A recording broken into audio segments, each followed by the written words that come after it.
It was a bright Saturday morning when I decided to enforce the community rules I had been elected to uphold as the HOA president. For months, certain residents had ignored the neighborhood's visitor policies, and I knew it was time to take action. I had already informed all homeowners that unregistered guests were not allowed in the private amenities, such as the pool and clubhouse. As I patrolled the area, I noticed a small group lounging near the pool, laughing and chatting, completely unaware of the rules. I approached them politely, introducing myself and explaining that they were technically trespassing.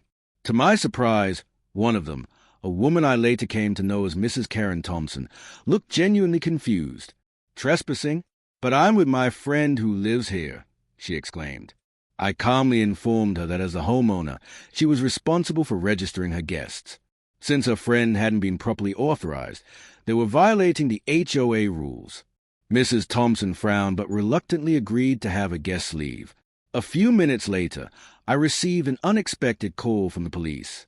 Apparently, Mrs. Thompson had called them in a panic, insisting that I had tried to kick her out unlawfully.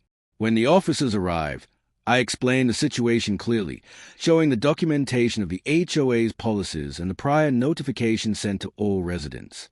The officers nodded, understanding that I was enforcing community rules rather than acting maliciously. They gently informed Mrs. Thompson that while the rules might seem strict, they were valid and needed to be followed. Despite the police clearing up the misunderstanding, Mrs. Thompson remained upset.